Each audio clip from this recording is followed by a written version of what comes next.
ಮಹಾರಾಜ ಪಂಡಿತ ರಾಮಕೃಷ್ಣರಿಗೆ ಈಗ ಧನದ ಅವಶ್ಯಕತೆ ಇಲ್ಲ. ಅವರು ಎಲ್ರಿಗಿಂತ ಧನಿಕರಾಗ್ಬಿಟ್ಟಿದ್ದಾರೆ. ನಮಗಿಂತ, ಮಹಾಮಂತ್ರಿಗಳಿಂತ, ತಮಗಿಂತ, ನಮ್ಮೆಲ್ಲರಿಗಿಂತ ಮಹಾಧನಿಕ. ಅದು ಹೇಗೆ ಸಾಧ್ಯ? ನಾವು ನಿಮಗೆ ಕ್ಷಮಿಸಿ, ನಾವು ನಿಮಗೆ ವಿಸ್ತಾರವಾಗಿ ಹೇಳ್ತೇವೆ. ಅದೇನೆಂದರೆ, ಇಂದು ಮುಂಜಾನೆ ನಾವು ಧಣಿಮಣಿಯ ಜೊತೆ ದರ್ಬಾರಿನ ಕಡೆ ಬರುತ್ತಿದ್ದಾಗ ನಾವು ನೋಡಿದೆವು.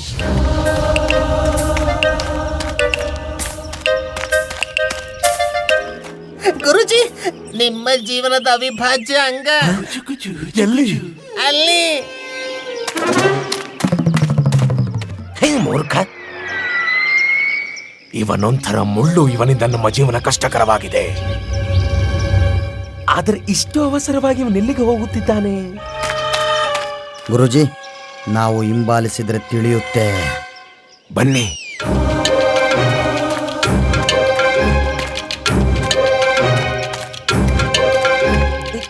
ಇವನು ಬಾವಿಯ ಕಡೆ ಏಕೆ ನೀರ್ ಹೋಗುತ್ತಿದ್ದಾನೆ? ಕುಡಿಯೋಕೆ ಹೋಗ್ತಿರ್ಬೇಕು ಮೂರ್ಖ. ನಮ್ಮನ್ನ ಮೂರ್ಖನೆಂದೆಯಾ? ನಿಮ್ಗೆಲ್ಲ ಹೇಳಿದ್ದು ಮಣಿಗೆ ಗುರುಜಿ. ಬಾಯ್ ಮುಚ್ಚು, ಜಾಸ್ತಿ ಮಾತನಾಡುತ್ತಿರುವೆ. ಮೂರ್ಖ, ನೀರ್ ಕುಡಿಯೋದಾದ್ರೆ ಮನೇಲೆ ಕುಡಿತಿದ್ದ ತಾನೆ, ಇಲ್ಲಾಕ್ ಬರ್ತಿದ್ದ?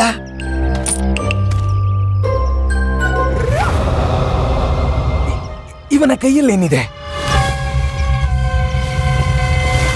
ಹೇ ಭಗವಂತ, ಇಷ್ಟೊಂದು ಸ್ವರ್ಣದ ಮುದ್ರೆಗಳು!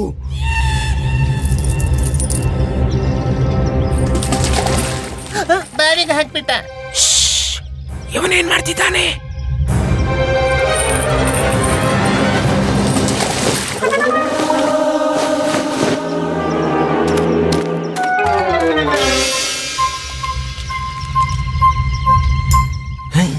ಸ್ವರ್ಣ ಮುದ್ರೆಗಳು ಕಾಣಿಸ್ತಾನೆ ಇಲ್ಲ. ಎಲ್ಲ ಬಾವಿ ತಳ ಸೇರ್ಕೊಂಡಿವೆ. ಗುರುಜಿ, ನೀವು ಬಾವಿ ಸಹಾಯ ಮಾಡ್ತೀವಿ ಗುರುಜಿ. ಬಿಡಿ. ಮೂರ್ಖರೇ, ಗುರುಜಿ, ನಮ್ಗೆ ಈಜು ಬರೋದಿಲ್ಲ. ನಮಗೇನು ಈಜು ಬರುತ್ತಾ? ಅದಕ್ಕೆ ಹೇಳ್ತಿದ್ದೀವಿ. ಏನಂದೆ? ಅದಕ್ಕೆ ಹೇಳ್ತಿದ್ದೀವಿ ಗುರುಜಿ, ಬಾವಿಗೆ ಬೀಳೋ ಅವಶ್ಯಕತೆ ಏನಿದೆ? ಜೀವಂತವಾಗಿದ್ರೆ ನೀವು ಇದಕ್ಕಿಂತಲೂ ಹೆಚ್ಚು ಸಂಪಾದಿಸಬಹುದಲ್ಲ. ಪಂಡಿತ ರಾಮಕೃಷ್ಣ ಎಲ್ಲ ಮುದ್ರೆಗಳನ್ನು ಬಾವಿಗೆ ಎಸೆದ್ಬಿಟ್ಟ. ನಮ್ಗೆ ಅರ್ಥ ಆಗ್ತಾ ಇಲ್ಲ. ಏನೋ ರಹಸ್ಯ ಅಡಗಿದೆ. ಆ ಪಂಡಿತ ರಾಮಕೃಷ್ಣ ನಮ್ಮಿಂದ ಏನೋ ಮುಚ್ಚಿಡ್ತಿದ್ದಾನೆ. ಏನು ಹೇಳುತ್ತಿರುವಿರಿ ಗುರುವರ್ಯ? ಸ್ವರ್ಣ ಮುದ್ರೆಗಳನ್ನು ಬಾವಿಗೆಸೆದರೆ ಮಹಾರಾಜ ಕೇವಲ ನಾವೊಬ್ಬರೇ ನೋಡಲಿಲ್ಲ, ಧಣಿಮಣಿಯೂ ನೋಡಿದರು. ಅದರ ನಂತರ ನಾವು ಪಂಡಿತ ರಾಮಕೃಷ್ಣರನ್ನು ಹಿಂಬಾಲಿಸಿದೆವು. ನಾನಿವಾಗ ಯಾರ ಜೊತೆ ಆಡ್ಲಿಲ್ಲ ಅಮ್ಮ. ಓ, ಆಡೋದು ನಿಲ್ಸು. ಸುಮ್ಮನೆ ನಿನ್ ಗಂಟೆಗಳ ಜೊತೆ ಆಡು. ಇಲ್ಲ, ನನ್ ಗಂಟೆಗಳ ಜೊತೆ ಆಟಲ್ಲ. ನೀನೆಂತ ಮಿತ್ರ ಅಲ್ಲ ಅಮ್ಮ. ವಿಶ್ವಾಸ ಗಾಲ್ತಮಲ್ದೆ ನನ್ ಜೊತೆ. ಸರಿ, ಅಳೋದು ನಿಲ್ಸು. ನಾನು ನಿಂಗೆ ಬೇರೆ ಸ್ವರ್ಣ ಮುದ್ರೆಗಳನ್ನ ಮಾಡ್ಕೊಡ್ತೀನಿ. ಬಾ. ಸ್ವರ್ಣ ಮುದ್ರೆಗಳನ್ನು ಮಾಡಿಕೊಡ್ತೀನಿ. ನಾವು ಸರಿಯಾಗಿ ಕೇಳಿಸ್ಕೊಂಡ್ವಾ?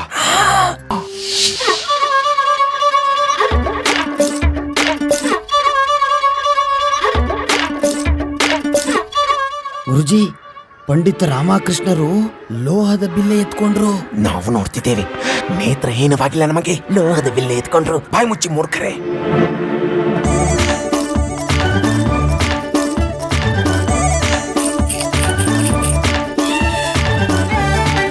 ತಗೋ ನಿನ್ ಸ್ವರ್ಣ ಮುದ್ರೆ, ಹೋಗಿ ಆಟ ಆಡು. ಪಂಡಿತ ರಾಮಕೃಷ್ಣ ಕಲ್ಲಿನಿಂದ ಲೋಹದ ಮುದ್ರೆಗಳನ್ನು ಸ್ವರ್ಣ ಮುದ್ರೆಗಳಾಗಿ ಪರಿವರ್ತನೆ ಮಾಡಿಬಿಟ್ಟ. ಹೇಗೆ? ಹೇ ಭಗವಂತ! ಗುರುಜಿ, ಸ್ಪರ್ಶಮಣಿ ಇದು ಸ್ಪರ್ಶಮಣಿಯಿಂದ ಮಾತ್ರ ಸಾಧ್ಯ.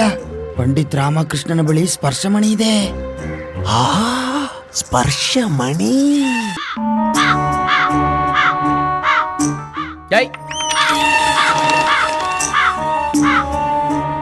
ಕಾಗೆಯನ್ನು ಸ್ವರ್ಣ ಮುದ್ರೆಯಿಂದ ಓಡಿಸುತ್ತಿದ್ದಾನೆ. ಹೇ ಭಗವಂತ, ಇಷ್ಟೊಂದು ಧನ, ಅಪಾರ ಧನ ಸೇರಿಬಿಟ್ಟಿದೆ ಪಂಡಿತ ರಾಮಕೃಷ್ಣನ ಬಳಿ.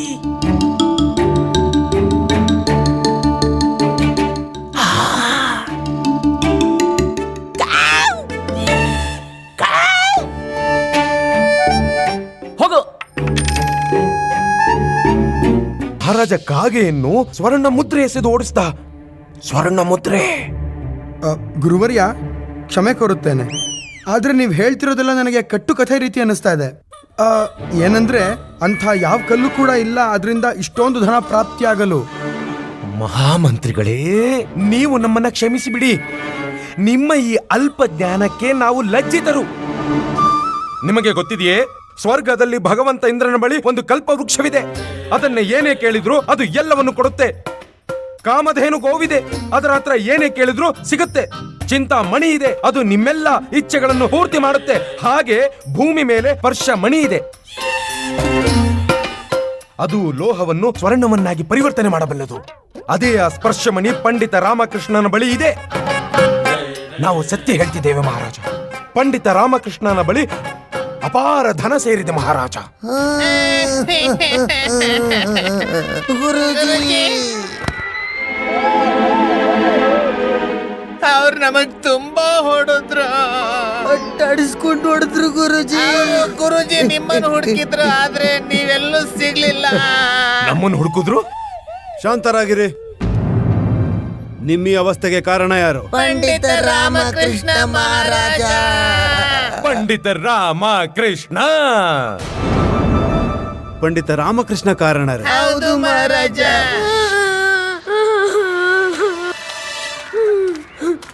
ಅಯ್ಯೋ, ಯಾಕೆ ಅಳ್ತಿದ್ಯಪ್ಪ? ನನ್ ಜೊತೆ ಯಾರು ಆಡ್ತಿಲ್ಲ.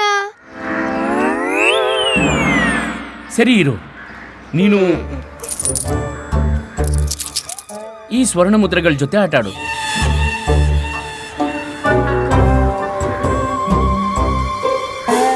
ಪಂಡಿತ ರಾಮಕೃಷ್ಣ ಇಷ್ಟೊಂದು ಧನವಂತ ಆಗ್ಬಿಟ್ನ. ಆಟ ಆಡೋಕೆ ಬಾಲಕನಿಗೆ 2 ಸ್ವರ್ಣ ಮುದ್ರೆ ಕೊಡುವಷ್ಟು. ದಣಿಮಣಿ, ಆ ಬಾಲಕನಿಂದ ಸ್ವರ್ಣ ಮುದ್ರೆ ಕಿತ್ಕೊಂಡ್ ಬನ್ನಿ. ದುರಸೆ ಮುತ್ಕ ಈ ಬಾಲಕ್ನನ್ನು ಬಿಡ್ತಿಲ್ಲ.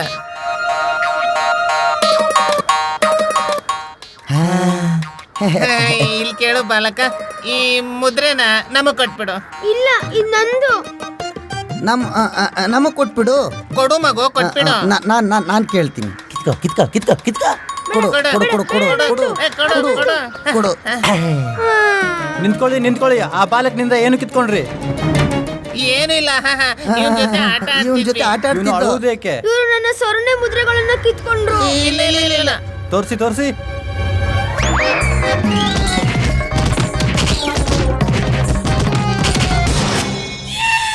ಗುರುವರ್ಯ, ಧಣಿಮಣಿ, ನಿಮ್ಮ ಈ ದುರ್ದಶೆಗೆ ಕಾರಣ ಗುರುವರ್ಯರಾಗಿರುತ್ತಾರೆ. ಒಂದು ವೇಳೆ ಗುರುವರ್ಯರು ಆ ಬಾಲಕನಿಂದ ಸ್ವರ್ಣ ಮುದ್ರೆ ಕಿತ್ಕೊಂಡು ಬನ್ನಿ ಅಂತ ನಿಮಗೆ ಹೇಳದೇ ಇದ್ದಿದ್ರೆ ನಿಮಗಿಂತಹ ಪರಿಸ್ಥಿತಿ ಬರ್ತಾ ಇರಲಿಲ್ಲ. ನೋಡಿ ಮಹಾಮಂತ್ರಿಗಳೇ, ನಾವು ಆ ಸ್ವರ್ಣ ಮುದ್ರೆಗಳನ್ನು ಸಾಕ್ಷಿಗಾಗಿ ತರಲು ಬಯಸಿದ್ದೆವು. ಹಾ ಮಹಾರಾಜ, ನಾವು ಬಯಸಿದೆವು ಆ ಸ್ವರ್ಣ ಮುದ್ರೆಯನ್ನ ನೀವೆಲ್ಲ ನೋಡ್ಬೇಕಂತ. ಸಮಸ್ಯೆ ಇದಲ್ಲ ಧಣಿಮಣಿ ಹೊಡೆತ ತಿಂದದ್ದು. ಸಮಸ್ಯೆ ಸ್ಪರ್ಶಮಣಿ. ಸಮಸ್ಯೆಯ ಮೇಲಲ್ಲ, ಸಮಸ್ಯೆಯ ಕಾರಣದ ಮೇಲೆ ಧ್ಯಾನ ಕೇಂದ್ರೀಕರಿಸಿ ಮಹಾಮಂತ್ರಿಗಳೇ. ಪಂಡಿತ ರಾಮಕೃಷ್ಣ ಸ್ವರ್ಣ ಮುದ್ರೆಯನ್ನ ಬಾಲಕನಿಗೆ ನೀಡದೇ ಇದ್ದಿದ್ರೆ ನಾವು ಧಣಿಮಣಿಗೆ ಆ ಸ್ವರ್ಣ ಮುದ್ರೆ ಕಿತ್ಕೊಳ್ಳಿ ಅಂತ ಹೇಳ್ತಿರ್ಲಿಲ್ಲ. ಇವರಿಗೆ ಈ ಸ್ಥಿತಿ ಬರ್ತಿರ್ಲಿಲ್ಲ. ನೋಡಿ ಮಹಾರಾಜ, ತಾವು ವಿಜಯನಗರ ರಾಜ್ಯದ ರಾಜ, ಹಾಗೂ ಆ ಸ್ಪರ್ಶಮಣಿ ದರ್ಬಾರಿನಲ್ಲಿ ಶೋಭಾಯಮಾನವಾಗಿರಬೇಕು. ವಿಚಾರ ಮಾಡಿ, ಎಷ್ಟು ಜನರಿಗೆ ಒಳ್ಳೆಯದಾಗಬಹುದು, ನೀವೆಷ್ಟು ದಾನ ನೀಡಬಹುದು ನಿಮ್ಮ ಪ್ರಜೆಗಳಿಗೆ. ಸಮಸ್ತ ಮಹತ್ವಪೂರ್ಣ ಕಾರ್ಯಗಳು ಸಂಪನ್ನವಾಗುತ್ತವೆ. ಮಹಾರಾಜ, ನಿಮ್ಮ ರಾಜ್ಯ ಸ್ವರ್ಣದ ರಾಜ್ಯವಾಗಿ ಬಿಡುವುದು.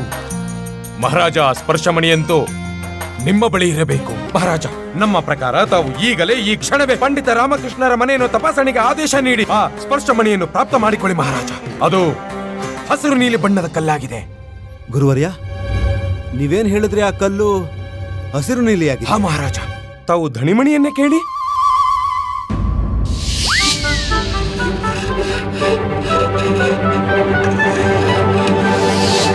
ಮಹಾರಾಜ, ಶೀಘ್ರ ಸ್ಪರ್ಶಮಣಿಯನ್ನು ಪ್ರಾಪ್ತ ಮಾಡಿಕೊಳ್ಳಿ. ಇಲ್ಲದಿದ್ದರೆ ಪಂಡಿತ ರಾಮಕೃಷ್ಣ ಆ ಕಲ್ಲನ್ನು ಎತ್ಕೊಂಡು ವಿಜಯನಗರದಿಂದ ಪಲಾಯನ ಮಾಡಬಹುದು.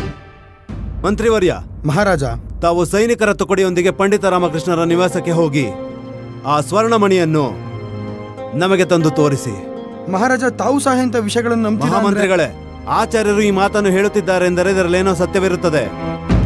ಇಲ್ಲವಾದಲ್ಲಿ ಇವರೇಕೆ ಹೇಳುತ್ತಾರೆ?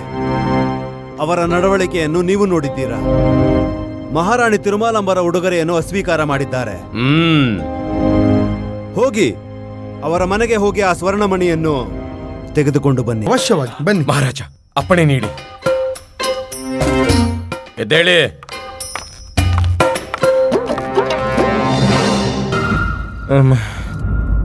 ಅಸ್ವಸ್ಥ, ಅತ್ಯಂತ ಅಸ್ವಸ್ಥವಾಗಿದ್ದೇವೆ. ನಮಗೆ ತೀವ್ರ ಜ್ವರವಿದೆ. ಮಾನಸಿಕ ಜ್ವರವಂತೂ ಅಲ್ವಲ್ಲ ಗುರುಜಿ? ಜೀವಂತವಿರ್ತೀರೋ ಅಥವಾ ಹೊರಟು ಹೋಗ್ತಿರೋ ಸ್ವರ್ಗದ ಕಡೆ? ಅರೆ ದಣಿ, ಮಾನಸಿಕ ಜ್ವರ ಹೇಗ್ ಬರೋಕ್ ಸಾಧ್ಯ? ಮಾನಸಿಕ ಜ್ವರ ಬರಲು ಮಸ್ತಿಷ್ಕದ ಅವಶ್ಯಕತೆ ಇರ್ಬೇಕಲ್ವೇ? ನಮಗೇನೂ ಆಗಿಲ್ಲ ಮೂರ್ಖ. ನಮಗೆ ಜ್ವರವಿದೆ. ಮತ್ತೆ ಹೀಗೆ ಹೇಳಬೇಕು ರಾಜ ದರ್ಬಾರಿನಲ್ಲಿ. ಇಲ್ಲ ಗುರುಜಿ, ಸಿಕ್ಕಾಕೊಂಡ್ ಬಿಡ್ತೀವಿ, ನಾವ್ ಹೇಳಲ್ಲ. ಪಂಡಿತ್ ರಾಮಕೃಷ್ಣ ಒಂದಲ್ಲ ಒಂದು ಔಷಧಿ ತಂದೆ ತರ್ತಾರೆ. ಹೌದು ಗುರುಜಿ, ನೆನ್ಪಿಲ್ವಾ ಈ ಹಿಂದೆಯೂ ನಿಮ್ಮನ್ನು ಕಳಿಸಿದ್ರು ಈ ಭೂತದ ಬಂಗಲೆಯೊಳಗೆ. ಈ ಬಾರಿಯೂ ನಿಮ್ಮನ್ನೇ ಕಳಿಸ್ತಾರೆ ಆ ನರಭಕ್ಷಕ ಕೋಣೆಯೊಳಗೆ.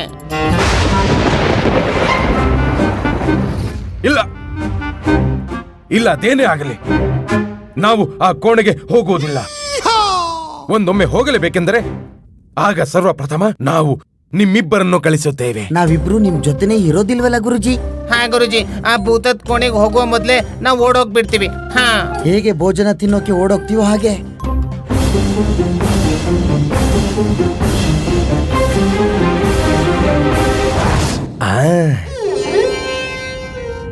ಸಿಕ್ಕಿಬಿಡ್ತು ಉಪಾಯ. ಬುದ್ಧಿವಂತ ನೀನು ತಥಾಚಾರ್ಯ. ಈಗ ಕೋಣೆಗೆ ಪಂಡಿತ ರಾಮ ಕೃಷ್ಣ ಹೋಗಬೇಕು. ಆಚಾರ್ಯರಂತೂ ಖಂಡಿತ ಏನಾದ್ರೂ ಉಪಾಯ ಹುಡುಕಿರ್ತಾರೆ ಸ್ವಯಂ ಪಾರಾಗಲು ಹಾಗೂ ನಿಮ್ಮನ್ನ ಅಲ್ಲಿ ಕಳಿಸಲು. ಅವ್ರಿಗಿಂತ ಮೊದಲು ನೀವು ಮೂವರು ನನ್ನನ್ನು ಅಲ್ಲಿ ಕಳ್ಸೋದಕ್ಕೆ ತಯಾರಿ ಮಾಡ್ತಿದ್ರಿ, ಮುದ್ರೆಗಳನ್ನು ಎಣಿಸ್ತಿದ್ರಿ. ಯೋಚಿಸಿ ಒಂದ್ ವೇಳೆ ನಿಮ್ ರಾಮ ಆ ಕೋಣೆಯೊಳಗೆ ಹೋಗಿ ಮತ್ತೆ ವಾಪಸ್ ಬರ್ದೇ ಹೋದ್ರೆ ಶಾಶ್ವತವಾಗಿ. ಇದನ್ನ ನಾವ್ ಯೋಚನೆ ಮಾಡಿರ್ಲಿಲ್ಲ. ಎಲ್ಲಿಂದ ಯೋಚಿಸ್ತೀರಾ? ಎಲ್ಲಾ ವಿಚಾರ ವಿಮರ್ಶೆಗಳು ಪುರಸ್ಕಾರದ ಬಗ್ಗೆನೇ ಆಗ್ತಿದೆ.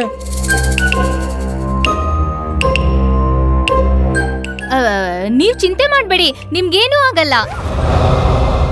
ಒಂದ್ ವೇಳೆ ನೀವ್ ಹೋಗ್ಲೇಬೇಕಾದ್ರೆ ನಾವೆಲ್ಲ ನಿಮ್ ಜೊತೆ ಬರ್ತೀವಿ ಅಲ್ವಾ ಅಮ್ಮ? ಹಾ, ನೀನ್ ಚಿಂತೆ ಮಾಡ್ಬೇಡಲ್ಲಮ್ಮ. ನಿನ್ ತಲೆಗೆ ಏನಾದ್ರೂ ಉಪಾಯ ಒಲ್ದೇ ಉಳಿಯುತ್ತೆ.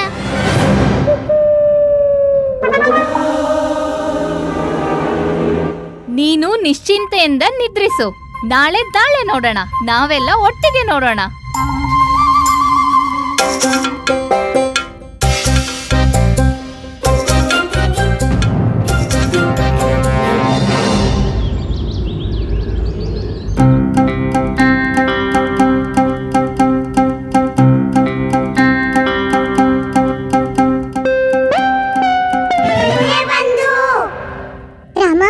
ಶಾರದಾ ಮತ್ತು ಅಮ್ಮ ಸತ್ಯ ಹೇಳಿದ್ರು. ತಥಾಚಾರ್ಯ ಸಭೆಗೆ ಬಾರದಿರಲು ಕಾರಣ ಹುಡುಕೊಂಡಿದ್ದಾರೆ. ನೀನೇ ಆ ಕೋಣೆಗೆ ಹೋಗ್ಬೇಕು.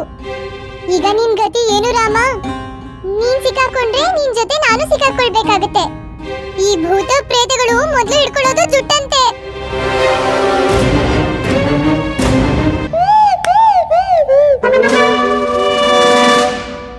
ಕ್ಷಮಿಸ್ಬಿಡಿ ಮಹಾರಾಜ. ಪಂಡಿತ ರಾಮಕೃಷ್ಣ, ಸರ್ವಪ್ರಥಮ ತಾವಿದ್ದನ್ನು ಹೇಳಿ ತಾವಿ ಬೊಕ್ಕಸದ ಒಳಗೆ ಏನು ಮಾಡುತ್ತಿದ್ದೀರಿ? ನಾವು ಹೇಳ್ತಿದ್ವಿ ಮಹಾರಾಜ, ಈ ಪಂಡಿತ ರಾಮಕೃಷ್ಣ ನಮ್ಮೆಲ್ಲರಿಗೂ ಮೋಸ ಮಾಡುತ್ತಿದ್ದಾರೆ. ವಚನ ನೀಡಿದ ನಂತರವೂ ಸ್ಪರ್ಶಮಣಿಯನ್ನು ತರಲಿಲ್ಲ. ನನ್ನ ಬಳಿ ಸ್ಪರ್ಶಮಣಿ ಇರ್ಲೇ ಇಲ್ಲ. ಅರೆ, ನನ್ನ ಬಳಿ ಏನು ಸ್ಪರ್ಶಮಣಿ ಅಂತ ವಸ್ತು ಎಲ್ಲಿಯೂ ಇಲ್ಲ. ಎಲ್ಲವೂ ಕಾಲ್ಪನಿಕ. ಏನ್ ಹೇಳ್ತಿದ್ದೀರಿ? ನಾವು ಸ್ವಯಂ ನಮ್ಮ ಕಣ್ಣುಗಳಿಂದ ನೋಡಿದ್ವಲ್ಲ. ಹಾಗಾದ್ರೆ ಅದೇನು ಪಂಡಿತ ರಾಮಕೃಷ್ಣ? ಸರಿ, ನೀವೇ ಹೇಳಿ, ತಾವು ಬಾವಿಯಲ್ಲಿ ಸ್ವರ್ಣ ಮುದ್ರೆಗಳನ್ನ ಎಸೆಯುತ್ತಿದ್ರೋ ಅಥವಾ ಇಲ್ಲವೋ? ಎಸೆಯುತ್ತಿದ್ದೆ. ತಾವು ಲೋಹದ ಮುದ್ರೆಗಳನ್ನ ಸ್ವರ್ಣ ಮುದ್ರೆಗಳನ್ನಾಗಿ ಪರಿವರ್ತನೆ ಮಾಡ್ತಿದ್ರೋ ಅಥವಾ ಇಲ್ಲವೋ? ಮಾಡ್ತಿದ್ರಿ. ನೋಡಿದ್ರೆ ಮಹಾರಾಜ ಒಪ್ಕೊಂಡ್ರು. ಲೋಹದ ಈ ಮುದ್ರೆಯನ್ನು ಸ್ವರ್ಣ ಮುದ್ರೆಯನ್ನಾಗಿ ನಾನು ಈಗಲೂ ಪರಿವರ್ತನೆ ಮಾಡಬಲ್ಲೆ. ಇದಕ್ಕೆ ಸ್ಪರ್ಶಮಣಿಯ ಅವಶ್ಯಕತೆ ಏನಿದೆ? ಈಗಲೇ ನೋಡಿ.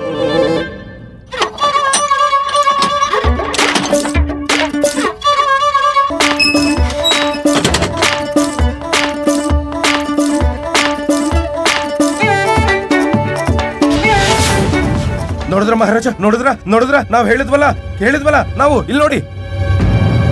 ಮಹಾರಾಜ, ನಾನು ಲೋಹದ ಮುದ್ರೆಯನ್ನ ಸ್ವರ್ಣ ಮುದ್ರೆಯನ್ನಾಗಿ ಯಾವುದೋ ಸ್ಪರ್ಶಮಣಿಯ ಸಹಾಯದಿಂದ ಪರಿವರ್ತನೆ ಮಾಡಿಲ್ಲ. ಮತ್ತೆ ಹೇಗೆ ಮಾಡಿದ್ರಿ? ಇದು ಬಂಗಾರ ಬಣ್ಣದ ಪ್ರತಾಪ. ಬಂಗಾರ ಬಣ್ಣದ ಪ್ರತಾಪ ಅರ್ಥಾತ್? ಅಂದರೆ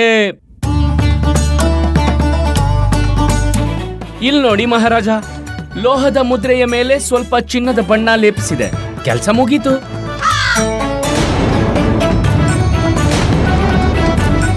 ಇದೆಲ್ಲ ಇಲ್ಬಾ, ಇದು ಈ ಗುಂಡಪ್ಪನ ಆವಿಷ್ಕಾರ ಮಹಾರಾಜ.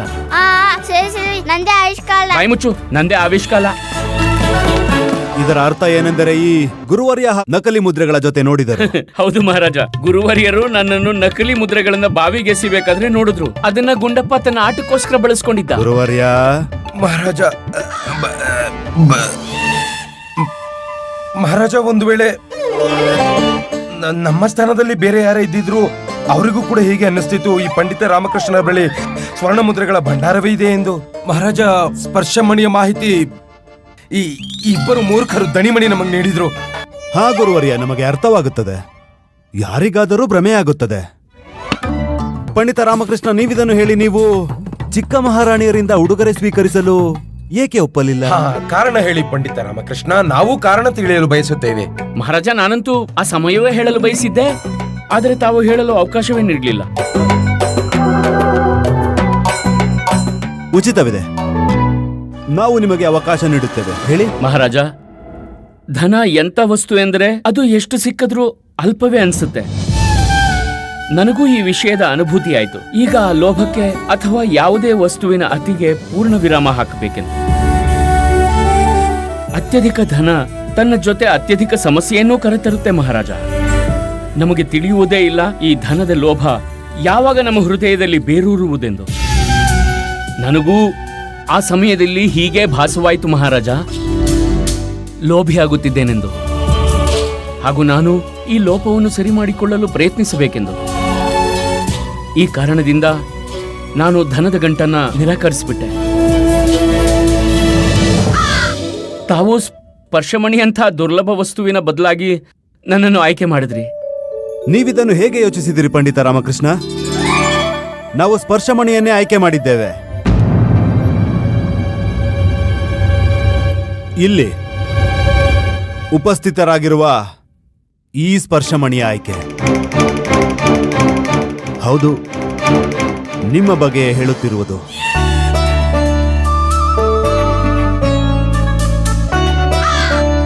ಹಾಗೆಯೇ ಪಂಡಿತ ರಾಮಕೃಷ್ಣ, ಇದು ಕೂಡ ಸತ್ಯ. ಹೌದು, ನಿಮ್ಮ ಬಳಿಯೂ ಒಂದು ಸ್ಪರ್ಶಮಣಿ ಇದೆ.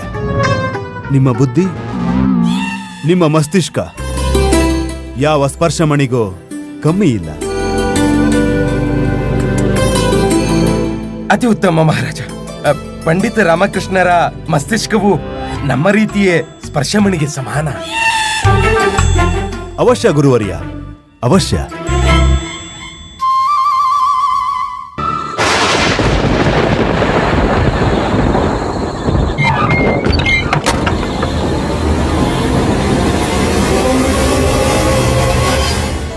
ಪಂಡಿತ ರಾಮಕೃಷ್ಣ,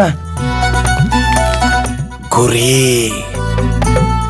ಒಂದು ವೇಳೆ ಈ ಚೆಂಡು ಈ ಕೊಠಡಿಯ ಒಳಗಡೆ ಹೊರಟೋದ್ರೆ ಹಾಗೆ ಎಲ್ಲ ಸಮಸ್ಯೆಗಳಿಂದ ಮುಕ್ತಿ ದೊರೆಯುತ್ತದೆ.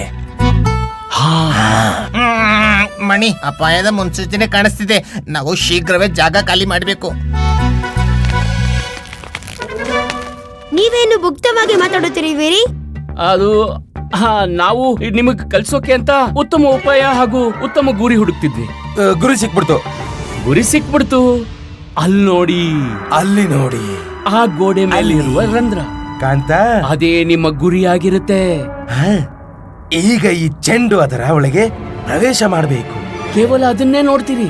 ಎಷ್ಟು ಕೇಂದ್ರಿತವಾಗುತ್ತೆ ಅಂದ್ರೆ ನಿಮ್ಮ ಜೊತೆ ನಿಂತಿರುವ ನಾನು ಕಾಣಿಸುವುದೇ ಇಲ್ಲ. ಖಂಡಿತ ಕಾಣಿಸುವುದಿಲ್ಲ. ಕೇವಲ ಚೆಂಡು ಗುರಿ ಮಾತ್ರ ಕಾಣುತ್ತದೆ, ಬೇರೇನೂ ಕಾಣಿಸುವುದಿಲ್ಲ.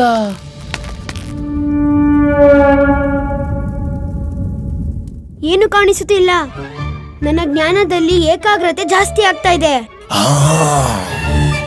ಈಗ ನೀವು ಚೆಂಡನ್ನು ನಿಮ್ಮ ಕೈಯಲ್ಲಿ ಹಿಡಿಯಿರಿ ಹಾಗೂ ಆ ರಂಧ್ರವನ್ನೇ ನೋಡುತ್ತೀರಿ. ನಿಮ್ಮ ಧ್ಯಾನ ಹೆಚ್ಚಾಗುತ್ತಿದ್ದಂತೆ ಅದರ ನಂತರ ನಾವು ಕೂಡ ನಿಮಗೆ ಕಾಣಿಸುವುದಿಲ್ಲ. ನೋಡ್ತೀರಿ, ಧ್ಯಾನ ಹೆಚ್ಚಾಗುತ್ತಿರಲಿ.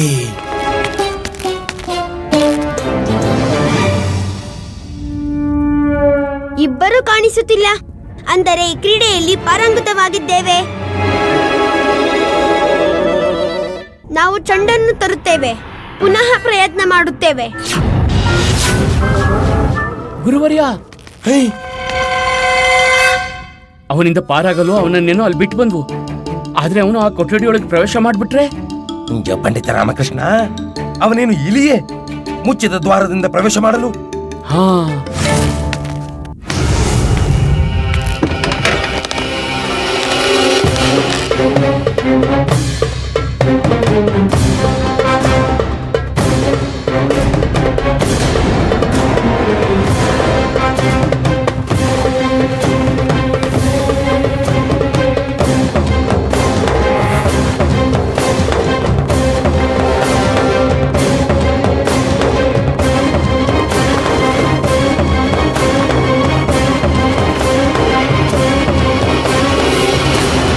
ನೀವು ಹೋದರೆ ಚೆಂಡು ಮಾತ್ರ ಹೋಗುತ್ತದೆ ದ್ವಾರದ ಒಳಗೆ, ನಮಗೆ ಮುಕ್ತಿ ಸಿಗುತ್ತದೆ.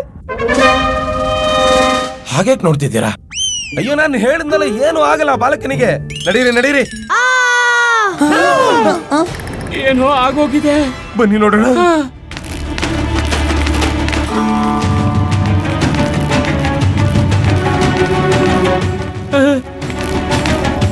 ಅಯ್ಯೋ ಭಗವಂತ, ಈ ಬಾಲಕ ಎಲ್ಲೂ ಕೂಡ ಕಾಣುತ್ತಿಲ್ಲವಲ್ಲ. ಎಲ್ಲಿ ಹೊರಟೋದ?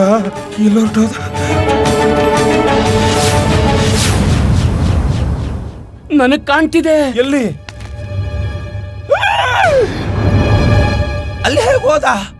ನಿಮ್ಮ ಕೃಪೆಯಿಂದ ನೀವೇ ಅಲ್ವೇ ಅವನನ್ನ ನಿಲ್ಬಿಟ್ಟಿದ್ದು? ಇಲ್ಲ ಪಂಡಿತ ರಾಮಕೃಷ್ಣ, ನೀವು ಅವನನ್ನು ಅಲ್ಲಿ ಗುರಿ ಸಾಧನೆ ಮಾಡಲು ಹೇಳಿದ್ದು. ಇಲ್ಲ ಗುರುವರ್ಯ, ನೀವೇ ಹೇಳಿದ್ದು.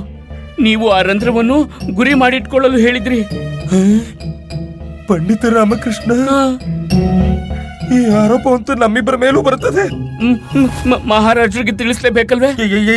ಯಾಕೆ ತಿಳಿಸ್ಬೇಕು? ಮರೆತು ಬಿಟ್ರ ಕೋಳಿ ಕೋಳಿ ಆ ಕಳ್ಳ ಸಿಕ್ಕ ನಂತರ ರೂಪವತಿ ನಮ್ಮ ಬಳಿ ಬಂದ ಮೇಲೆ ಆ ಕಳ್ಳನಿಗೆ ಮೃತ್ಯು ದಂಡನೆ ನೀಡುತ್ತೇವೆ. ವಿಚಾರ ಮಾಡಿ. ಬಾಲಕ ಕಾಣೆಯಾಗಿ ಮಹಾರಾಜರ ಬಾಮೈದ ಕಾಣೆಯಾಗಿದ್ದಾನೆ. ಹಿರಿಯ ಮಹಾರಾಣಿ ಚಿನ್ನಾದೇವಿಯ ಪ್ರಿಯ ಭ್ರಾತ ಕಾಣೆಯಾಗಿದ್ದಾನೆ. ವಿಚಾರ ಮಾಡಿ ನಮ್ಮಿಬ್ಬರ ಪರಿಸ್ಥಿತಿ ಏನಾಗುವುದೆಂದು. ಆದ್ರೆ ಗುರುವರ್ಯ, ಆದ್ರೆ ಗೀದ್ರೆ ಏನು ಇಲ್ಲ ಪಂಡಿತ ರಾಮಕೃಷ್ಣ. ನೋಡಿ, ನೀವು ಏನು ಹೇಳ್ಬಿಡಿ, ನಾನು ಏನು ಹೇಳುವುದಿಲ್ಲ. ಆದ್ರೆ ಮಹಾರಾಜರಿಗಂತೂ ತಿಳಿಯುವುದಿಲ್ವೇ ಬಾಲಕ ಕಾಣೆಯಾಗಿದ್ದಾನೆಂದು? ತಿಳಿದ್ಬಿಟ್ರೆ ಹುಡುಕಲು ಸೈನಿಕರನ್ನು ಕಳಿಸ್ತಾರೆ. ಗುರುವರ್ಯ, ಅದು ಭೂತದ ಕೊಟ್ಟಿಡಿ.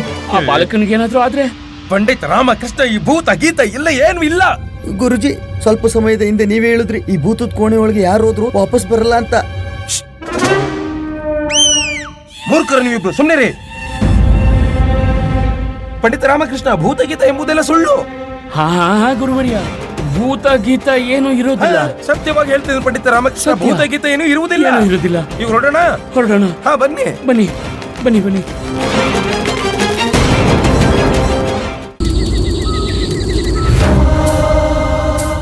ನೀವು ಮಾಡಿದ್ ಸರಿ ಇಲ್ಲ ಗುರುಜಿ. ಒಬ್ಬ ಮುಗ್ಧ ಬಾಲಕನ ಜೊತೆ ನೀವು ಮುಗ್ಧನಲ್ಲದಿದ್ದರೇನು ಬಾಲಕನಲ್ಲವೇ? ಆ ಬಾಲಕನನ್ನು ನೀವು ಸಾವಿನ ದವಡೆಗೆ ತಳ್ಳಿಬಿಟ್ರಿ. ಹಾ, ನೀವೇ. ಆ ಬಾಲಕನಾದ್ರೂ ಯಾರು? ಮಹಾರಾಜರ ಭಾವ ಮೈದುನ, ಮಹಾರಾಣಿಯ ಪ್ರೀತಿಯ ಕಿರಿಯ ಸಹೋದರ.